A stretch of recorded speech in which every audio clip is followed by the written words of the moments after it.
అందరికీ నమస్తే. జై శ్రీరామ్. శ్రీమాత్రి నమః. ఓం శ్రీ వీరభద్రాయ నమః. ప్రసాద్ పోల్సిటీ వ్లాగ్స్ ఛానల్కు స్వాగతం, సుస్వాగతం. నా ఛానల్ చూస్తున్న ప్రతి ఒక్క ప్రేక్షకులకు మరియు సబ్స్క్రైబర్లకు నా హృదయపూర్వక నమస్కారములు.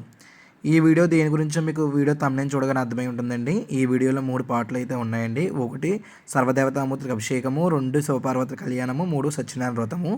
అయితే ఇప్పుడు మీకు వీడియోలో కనిపిస్తున్నది అయితే కనుక మన గద్దెలో కొత్తగా కొండపల్లి బొమ్మలు అయితే ఉన్నాయి కదండి. ఆ బొమ్మలు ఏ విధంగా అయితే తెచ్చినప్పుడు ఏం చేసామనేది మీకు ఇప్పుడు వీడియోలో అయితే కనిపిస్తుంది. అక్కడ ఒక ఆవిడ బొమ్మ పట్టుకొని ఉంచున్నారు కదండి. ఆవిడండి మనకి ఈ బొమ్మలు అయితే స్పాన్సర్ చేసిన ఆవిడ. ఇలాగ అక్కడి నుంచి తీసుకొచ్చిన వెంటనే దేవుడికి వారనేది వేసి బొట్లు అయితే పెట్టి హారతి ఇచ్చి కొబ్బరికాయ కొట్టయితే మనమైతే లోపలికి తీసుకొచ్చామండి. ఈ విధంగా అయితే కొండపల్లి బొమ్మలు అయితే అప్పుడు మనకి ఈవిడ డొనేట్ చేయడం అయితే జరిగిందండి. ఆవిడ పేరు మాడుగుల పోలమ్మ గారు. ప్రస్తుతానికి అయితే ఆవిడ మన మధ్య అయితే లేరు. అకాల మరణానికి అయితే అనారోగ్య కారణంగా వారైతే స్వర్గస్థులు అయితే అయ్యారండి. ఈ విధంగా అయితే మేమైతే బొమ్మలు తెచ్చినప్పుడు ఈ విధంగా అయితే లోపలికి వచ్చే ముందర ఇలాగా పసుపు నీళ్ళతో వారైతే వేసి దేవుడికి కాయ కొట్టి దేవుడికి బొట్లు అవి పెట్టండి. కొబ్బరికాయతో దిష్టి హారతి తీసి మళ్ళీ దిష్టికి ఒక కొబ్బరికాయ తీసి మామూలుగా హారతి అయితే ఇచ్చుకుని దేవుడిని లోపలికి తీసుకొచ్చామండి. యాక్చువల్గా ఇక్కడైతే కూష్మాండ బలి ఇమ్మన్నారు, అంటే గుమ్మడికాయ. మేము వచ్చినట్టుగా లేట్ అయిందని చెప్పేసి మామూలుగా అయితే కొబ్బరికాయ తీసి తర్వాత అయితే కూష్మాండ బలి అయితే ఇచ్చామన్నమాట. మళ్ళీ దేవుడి గదిలో తీసుకొచ్చిన వెంటనే వాళ్ళతో జాయిన్ చేసినట్టుగా మళ్ళీ అయితే హారతి అయితే ఇవ్వమన్నారండి. ఇక్కడ ప్రసాద్ గారి అమ్మాయి షన్ను అయితే హారతి అయితే ఇస్తుంది. ఈ విధంగా అయితే ఇలా కొండపల్లి బొమ్మల్ని కొండపల్లి నుంచి తీసుకురావటం అయితే జరిగిందండి. నెక్స్ట్ మీకు వీడియోలో వెళ్తే కొద్దీ సర్వదేవత ఈ బొమ్మలన్నింటిలో కూడా మళ్ళీ దేవుణ్ణి ఆహ్వానం చేయాలి కదండి. ఆహ్వానం చేసే ప్రక్రియ ఒకటి, శివపార్వతి కళ్యాణము, మరియు సర్వదేవతామూర్తికి అభిషేకం ఏ విధంగా అయితే చేశామో, అలాగే సత్యనారాయణ వ్రతం ఏ విధంగా అయితే జరిగిందో మీకు ఈ వీడియోలో ఫస్ట్ నుంచి లాస్ట్ వరకు కూడా అన్ని క్లిప్స్ అయితే కనుక మెయిన్ క్లిప్సే పెట్టానండి. ల్యాగ్గా ఉన్నవి అయితే పెట్టలేదు. మీకు ఇప్పుడు శివపార్వతి కళ్యాణం వీడియో చూస్తున్నా సరే అక్కడ పీటల మీద కూర్చోవడం, స్వామివారికి జీలకర్ర బెల్లం పెట్టడం, అదేవిధంగా స్వామివారికి మంగళసూత్ర ధారణ, మాంగళ్య ధారణ, కర్పూర దండల ధారణ, హారతులు ఇచ్చేవి ఇట్లా ఇలా మెయిన్ కాన్సెప్ట్లు అయితే పెట్టానండి. యాక్చువల్గా శివపార్వతి కళ్యాణం చూసిన వరకు, అంటే శివపార్వతి కళ్యాణమే కదండి, దేవుడి కళ్యాణాలు ఎవరు చూసినా సరే, చేసినా సరే, లేక విన్నా సరే, చేసిన వాళ్ళకి 100% పుణ్యం వస్తే చూసిన వారికి విన్న వారికి 50 నుంచి 70% పుణ్యం అయితే వస్తుందంటండి. అందరూ కూడా చేయించే పరిస్థితులు అయితే ఉండరు, కానీ ఆ దేవుడు మనకి ఎవరైనా చేయిస్తే చూసినా కూడా అంతటి ఫలాన్ని ఇచ్చే వరం అయితే ఇచ్చారండి. కాబట్టి ఈ వీడియో కూడా ఎవరో ఫస్ట్ నుంచి లాస్ట్ వరకు స్కిప్ కాకుండా ఈ 3 కార్యక్రమాల్లో కూడా మీరు పాల్గొంటున్నట్టుగా భావించి వీడియోని స్కిప్ కాకుండా చూడమని ప్రార్థిస్తున్నాను. అలాగే మన ఛానల్ని ఎవరైనా ఫస్ట్ టైం చూస్తున్నా లేక సబ్స్క్రైబ్ కాకుండా చూస్తున్నట్టయితే కనుక మన ఛానల్ని అయితే సబ్స్క్రైబ్ చేసుకోండి. అలాగే పక్కన ఉన్న బెల్ ఐకాన్ అయితే యాక్టివేట్ చేసుకోండి. ఇలాంటి మరిన్ని వీడియోస్ మీకు చేరే అవకాశం ఉంటుంది. అలాగే మన వీడియోకి ఖచ్చితంగా లైక్ అయితే చేసి కమెంట్ అయితే చేయండి. ఇప్పుడు వీడియోలో మంగళధారణ జరుగుతుంది. కాసేపు నేను అన్మ్యూట్ అయితే చేస్తున్నాను, వీడియో చూడండి.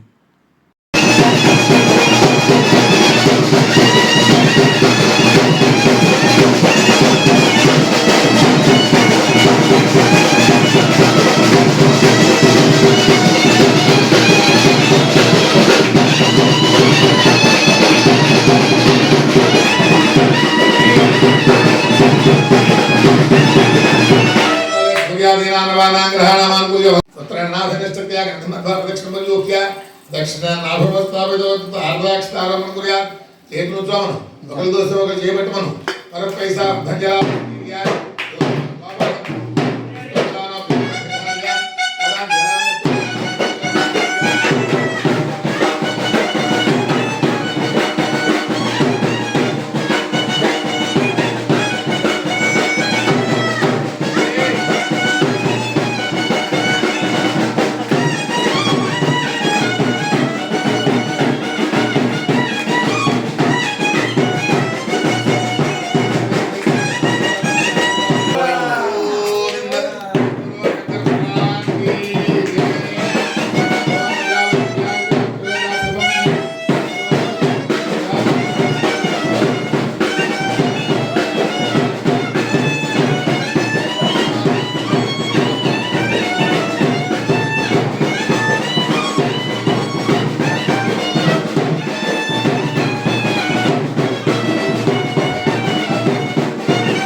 సమృద్ధ్యత శ్రియో మే కామః సమృద్ధ్యత గోవింద.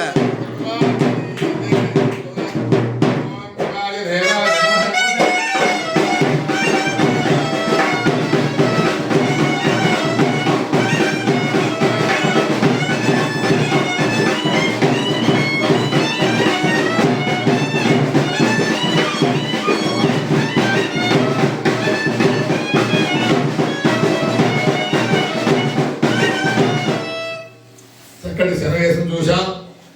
పురోహితులు 4 సార్లు పెళ్లి కూతురు మీద పెళ్లి కొడుకు, పెళ్లి కొడుకు మీద పెళ్లి కూతురు తలంబరాలు పూయిస్తారు.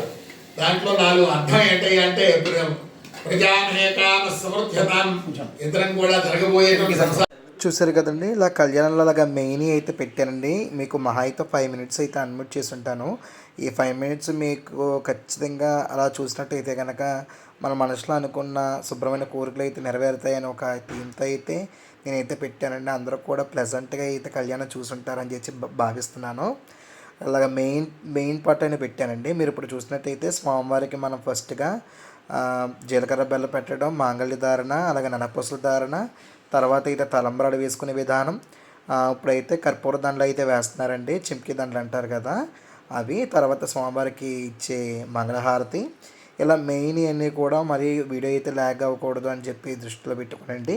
ఇలా మెయిన్ అయితే కనుక వీడియోలు అయితే పెట్టాను కాబట్టి ఎవరో కూడా స్కిప్ కాకుండా అయితే చూడండి అండి. మనం చేసుకునేది దైవ కార్యక్రమం కాబట్టి దాని గురించి మెయిన్ పాయింట్స్ చూసినా సరిపోతుందని చెప్పే కాన్సెప్ట్ అయితే పెట్టాను. ఇది అయిపోయిన తర్వాత వీడియో లాస్ట్లో అంటే కళ్యాణం చివరిలో పసుపు దంచే కార్యక్రమం ఉంటుంది. ఆ తర్వాత సర్వదేవతామూర్తులకు మనం తెచ్చిన విగ్రహాల అన్నిటికీ అభిషేకం ఏ విధంగా చేసాము, ఆ అనంతరం సత్యనారాయణ వ్రతం ఏ విధంగా అయితే జరిగింది అనేది వీడియోలో ఉంటాయి కాబట్టి ఎవరు ఎక్కడ కూడా స్కిప్ కాకుండా చూడండి.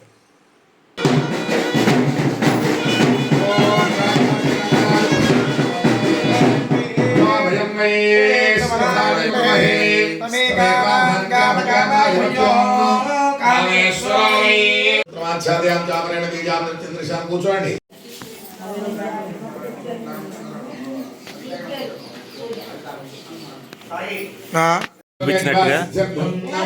అనాద్య విద్యాభ్యాస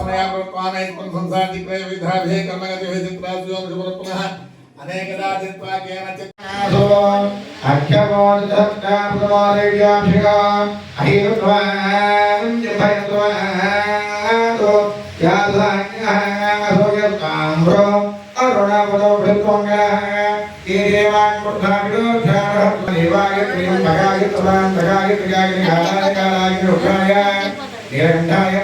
ఇప్పుడు మీరు వీడియోలో చూస్తుంది మన తెచ్చిన దేవుళ్ళకి మరి అండి మన దగ్గర నిత్యం 365 రోజులు పూజింపబడే దేవతామూర్తులు అందరూ ఉంటారు కదండి, వారందరికీ అభిషేకాలు అయితే చేస్తున్నాము. ప్రతి అమావాస్యకి పౌర్ణమి కూడా అభిషేకాలు చేస్తామండి. కాకపోతే ప్రత్యేకంగా అంటే అప్పుడు మనమే చేసేసుకుంటాము, బ్రాహ్మణులు వాళ్ళందరూ ఉంటారు. కానీ ఇప్పుడు ఏంటంటే ఇలా ప్రత్యేకంగా ఒక రోజు అంటూ కేటాయించి శివరాత్రికి మనము ఈ విధంగా అయితే అందరిని పిలుచుకుని భోజనాలు అయితే పెట్టుకొని దేవుళ్ళకి సర్వదేవతామూర్తులందరూ కూడా అభిషేకాలు అయితే చేయిస్తామండి. పంచామృత అభిషేకాలు మీకు తెలుసు కదా, గుళ్ళో ఏ విధంగా అయితే ఆవు పాలు, ఆవు పెరుగు, పంచదార, తేనె ఇలా ఉంటాయి కదండి, చెరుకు రసం అలాంటివన్నీ కూడా మేము పెట్టి చేయిస్తాము. అలాగే వచ్చిన భక్తులు కూడా ఎవరికి వాళ్ళు పాలని, గంధమని, విభూదని వారికి శక్తి కొలిది వారు తెచ్చుకుని వారు కూడా ఈ అభిషేకాల కార్యక్రమాల్లో వివిధ కార్యక్రమాల్లో వాళ్ళ శక్తి కొలిది వాళ్ళు కూడా తెచ్చుకుని పాల్గొనడం అయితే జరుగుతుందండి. ఎవరిని ఏమీ కూడా అభ్యంతరం అనేది చెప్పము. ఎవరు వచ్చినా కూడా మేము ఎప్పుడు ఎల్లప్పుడూ కూడా ఆహ్వానిస్తూనే ఉంటామండి. భోజనాలకు కూడా మేము వారు వచ్చారు వీరు వచ్చారా పట్టించుకోకుండా అందరినీ రమ్మని తెలుసున్న వాళ్ళని కూడా తీసుకురమ్మని చెప్తామండి. ఈ విధంగా అత్యంత అంగరంగ వైభవంగా సంవత్సరానికి ఒకసారి మహాశివరాత్రి నాడు మన ప్రసాద్ గారు గద్దెలో అందరి చేత కూడా సంబరం అయితే చేయిస్తారు. గద్దెకి ఎక్కించిన ప్రతి ఒక్కరు కూడానండి సంవత్సరానికి ఒకసారి ఖచ్చితంగా హాజరవ్వమని మేమైతే చెప్తాము. సంబరం అత్యంత అంగరంగ వైభవంగా జరుగుతుంది. మీరు ప్రీవియస్ వీడియోస్ చూస్తే కనుక మన శివరాత్రి ఏ విధంగా అయితే చేస్తామనేది ప్రతిదీ కూడా మనం పబ్లిక్గానే అన్ని వీడియోలు అయితే పోస్ట్ చేస్తున్నాం కదండి, ఏ విధంగా ఏంటి అనేది. ఇంకా చాలామంది గద్దెకి ఎక్కించాలంటే ఏం చేయాలి, తెప్పలు వదులుతారా అని చెప్పేసి మాకైతే ఫోన్ చేస్తూ ఉన్నారండి. ఖచ్చితంగా మేము మీ వీరభద్రుల్ని వీరన బాబు అయినా కానీ వీరగణికమ్మ అయినా కానీ మేమైతే గద్దెకి తీసుకుంటాము. అలాగే మీకు ఎక్కడ ఇంట్లో సంబరం చేయాలన్నా చేస్తాము. ఇక్కడ అక్కడ లేదండి. ఎక్కడ మాకు వీలైనంత వరకు ఎంత దూరమైనా వచ్చి ఆ స్వామి సేవ అయితే చేసుకోవడానికి మేమైతే సర్వం సిద్ధమండి. మాకు వీలు బట్టి చూసి అలాగే తెప్పలు కూడా మేము మైడి తెప్పలు అనేవి కూడా వదిలిస్తాము. అలాగే ఏ విధంగా చేయాలనేది కూడా చెప్తామండి. ఇంకా పద్య విషయానికి వస్తే అదే అండి ప్రశ్న. ఇదివరకు అంటే మీకు వీడియో డిస్క్రిప్షన్ల కింద సాయంత్రం 6 గంటలకి ప్రతి పౌర్ణమి రోజున అని చెప్పేసి పెట్టేవాళ్ళం. కాకపోతే దూరం నుంచి మన వీడియోస్ చూసి దూరం నుంచి వైజాగ్ నుంచి, విజయవాడ నుంచి, అనకాపల్లి నుంచి చాలామంది భక్తులు అయితే వస్తున్నారు. అవి అంతే సాయంత్రం కుదరట్లేదని చెప్పేసి ప్రతి సోమవారం కూడా ఉదయం 10 గంటల నుంచి అయితే ప్రశ్న అనేది పెట్టడం జరిగిందండి. ఇప్పుడు మీరు వీడియోలో ఎల్లో కలర్ శారీ ఆవిడ అభిషేకం చేస్తుంది చూసారండి. ఈవిడ అత్తాయమ్మ అని పిలుస్తామండి. అసలు పేరు ముద్దాల రత్నమాణిక్యం గారు. ఆవిడ ప్రత్యేకంగా మన శివరాత్రి సంబరం గురించి సంవత్సరానికి ఒకసారి హైదరాబాద్ నుంచి వచ్చి మన దగ్గరే బసది కూడా చేసి మన దగ్గరే ఉంటారండి. మనం ఏం పెడితే అవి తింటారు పాపం. ఆవిడ ఎంత దూరం నుంచి ఆ వయసులో కూడా వచ్చి మన దగ్గర భక్తితో పూజ చేసుకుంటుంది. మీరు అర్థం చేసుకోవాలి అంటే మనం ఎంత బాగా చేస్తామనేది. అంటే మా గురించి మేము చెప్పుకోకూడదండి, కాకపోతే నేను కూడా చాలా గర్వంగా చెప్పుకునే విధంగా మేమైతే సంబరం చేస్తాం. ప్రసాద్ గారు మేము అంత బాగా చేస్తామండి సంబరము. మీకు వీడియోస్ చూస్తేనే అర్థమయ్యే ఉంటుంది. ఆ ఎల్లో కలర్ శారీ ఆవిడ వాళ్ళ మావయ్య గారిని అయితే ఎక్కించారండి మన గద్దెలోకి. అందుకని చెప్పేసి సంవత్సరానికి ఒకసారి ఖచ్చితంగా ఎవరు ఎక్కడ ఎంత పనున్నా సరే మన దగ్గరికి వచ్చి 3 రోజులు, వారం రోజులు అలా వీలు బట్టి శివరాత్రి సంబర నైవేద్యాలు అయ్యే వరకు ఉంటారండి. నెక్స్ట్ వీడియోలో నేను నైవేద్యాలు ఏ విధంగా అయితే పెడతాము, అలాగే జమ్మి శివరాత్రికి ఏ విధంగా అయితే చెప్పాము, అలాగే మన దగ్గర ప్లాస్టిక్ బొమ్మలు చాలామంది అడుగుతున్నారు కదండి, అబ్బాయి బొమ్మలు అమ్మాయి బొమ్మలు ఏంటి అనేది. అసలు మా గదిలో అట్లా ఎవరు బొమ్మలని అన్నవరండి, పిల్లలని అంటారు. వాటిని ఏ విధంగా ముస్తాబు చేస్తాం, ఎప్పుడు ముస్తాబు చేస్తామనేది కూడా ఒక వీడియో అయితే పెడతాను. అది కూడా ఎవరు స్కిప్ కాకుండా అయితే చూడండి. అండ్ ఇప్పుడు అభిషేకం ఏ విధంగా అయితే జరుగుతుందో మీరు వీడియోలో చూస్తున్నారు కదా. కాసేపు అయితే అన్ముట్ అయితే చేస్తాను. అభిషేకం కార్యక్రమం అయిపోయి సత్యనారాయణ వ్రతంలోకి అయితే వెళ్ళారండి. నేను ఇక్కడ వాయిస్ ఓవర్ ఇస్తున్నా, మీకు వెనకాల వీడియోలో కనిపిస్తూ ఉంది కదండి. అక్కడ కూడా అందరి పేర్లు, అది గోత్రనామాలు అన్నీ కూడా చదివించుకొని తర్వాత బట్టలు అయితే పెట్టించుకున్న వీడియో అంతా కూడా ఉంది. ఎవరో కూడా స్కిప్ కాకుండా అయితే చూడండి. ఇక్కడ ఒక విషయం అయితే చెప్పడం మర్చిపోయానండి మీకు. ఇప్పుడు మన కొండపల్లి చెక్క బొమ్మలు అయితే వచ్చినాయి కదండి. ఎదర పెద్దగా ఉన్న సింహం మీద కూర్చున్న బొమ్మ శ్రీ కనకదుర్గ అమ్మవారి యొక్క విగ్రహం అండి. వెనకాల మీకు 4 బొమ్మలు అయితే కనిపిస్తున్నాయి కదా. రైట్ సైడ్ నుంచి చూసుకుంటే కనుక బ్లూ కలర్ శారీ ఉన్నారు కదండి. ఆవిడ మన గద్దెలో ప్రధానంగా పెద్ద గనికమ్మ అనమాట. ఆవిడ పేరు దగ్గిమిల్ నాగమ్మ అండి. ఆ తర్వాత వచ్చి మధ్యలో గ్రీన్ కలర్ ఉన్నదేమో మనకి ప్రసాద్ గారికి అలా చెల్లి కనిపిస్తుందని తెలుసు కదండి, మన బుజ్జమ్మ గారు. ప్రస్తుతానికి ఉన్న కణాచారండి. ఆవిడకన్నా ముందు అంటే నాగమ్మ గారికి బుజ్జమ్మ గారి కన్నా మధ్యలో ఒక అమ్మాయి అయితే ఉందండి. అంటే వాళ్ళ తర్వాత ఒకరి తర్వాత ఒకరికి అలాగా ఇప్పుడు మన ప్రసాద్ గారి చేతి కంటే బుజ్జమ్మ గారి దగ్గరికి అయితే గద్దె అనేది వచ్చింది. ఆవిడ పేరు అయితే కనుక అయినాల దేవమ్మ అండి. ఆ తర్వాత అబ్బాయి బొమ్మ అయితే ఉన్నది కదండి, ఆయన పేరు అయితే ముత్యాల శ్రీనివాస్ గారు అండి, మా మావయ్య గారు, నాకు కనబడి అతను. ఈ విధంగా అయితే బొమ్మలు అయితే మనకైతే స్పాన్సర్ అయితే వచ్చినాయి. ఇప్పుడు సత్యనారాయణ వ్రతం అయితే స్టార్ట్ అయ్యింది.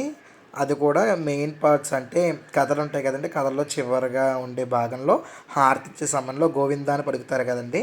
ఆ సమయంలో అయితే నేనైతే ఇచ్చాను. వీడియో ఖచ్చితంగా చూసిన వాళ్ళు గోవిందాన సమయంలో ఖచ్చితంగా మీరు కూడా గోవిందాని నామస్మరణ చేయండి. ఆ నామస్మరణ ఎంత విలువైనది, గొప్పమైనది, శ్రేష్టమైనది. కాబట్టి వీడియో ఒక 5 minutes అయితే అన్మ్యూట్ అయితే చేస్తున్నాను, వినండి. బ్రాహ్మణోత్తమ ఉండేవాడిని. ఆ బ్రాహ్మణోత్తమ ఎన్నో వేదాలు చదువునండి. ఎన్ని వేదాలు చదివినా ఏం ప్రయోజనమయ్యా?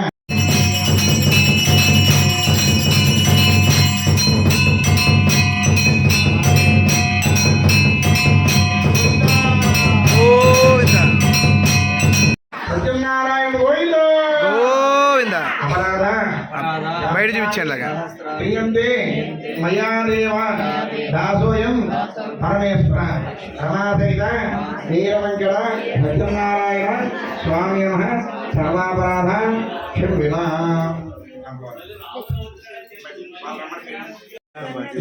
అక్కడ ఉందా విష్ణు గారు, చూడు ఒకసారి.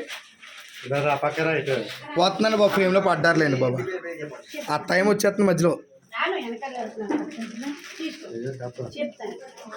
అబ్బే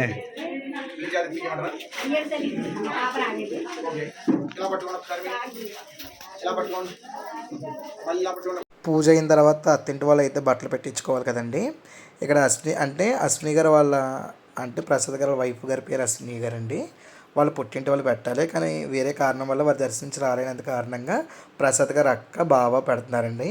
వీళ్ళు స్వయంగా అశ్విని గారికి పిన్ని బాబాయ్ అండి. అంటే ఆడపడుచు బాబాయ్ లెక్క. యాక్చువల్గా దగ్గర సంబంధమే మావయ్యని చేసుకున్నారండి, అందుకని చెప్పేసి వాళ్ళు అయితే పెట్టారు. మీరు ఫ్రేమ్లో అయితే చూస్తున్నారు కదండి. కామతం శ్రీరాములు సంజీవమ్మ గారు అయితే కనుక ఇక్కడైతే బట్టలు పెట్టి మళ్ళీ ఆవిడ ఆడపడుచు కాబట్టి మంగళహారతి అయితే ఇచ్చుకొని చదివింపులు అయితే ఇచ్చుకున్నారు. తర్వాత అందరూ ఒకరి తర్వాత ఒకరు వచ్చి దర్శనం అయితే చేసుకుని అతి ముఖ్యమైన సత్యనారాయణ స్వామి వ్రతానికి ముఖ్యమైనది సత్యనారాయణ స్వామి ప్రసాదం కాబట్టి అందరూ కూడా ప్రసాదాన్ని అయితే స్వీకరించారు. ఇంత కార్యక్రమం అయిన తర్వాత మన దేవుడి సామాన్లు అన్నీ కూడా శుభ్రం చేసుకోవాలి కదండి. ఈ విధంగా అయితే శుభ్రం అయితే చేసుకున్నాము. నెక్స్ట్ మన గద్దె అడ్రస్ చాలామంది అడుగుతున్నారు కదండి. ఇప్పుడు చాలా వీడియోస్తో నేనైతే లాస్ట్లో డిస్ప్లే చేశాను. మళ్ళీ ఇప్పుడు మన వీడియో లాస్ట్లో అయితే పెడుతున్నాను చూడండి. ఇప్పుడు స్క్రీన్ మీద అయితే డిస్ప్లే అవుతుంది. గద్దె అడ్రస్ వచ్చి ఇప్పుడు ఎడ్ల బజార్ సెంటర్ దగ్గర G+1 కాలనీ రామయ్య హాల్ అంటే ఎవరైనా చెప్పేస్తారండి. పైన నెంబర్స్ కనుక మీరు కాంటాక్ట్ అవుతే మీకు అన్నీ కూడా వివరంగా చెప్తాము. Thanks for watching.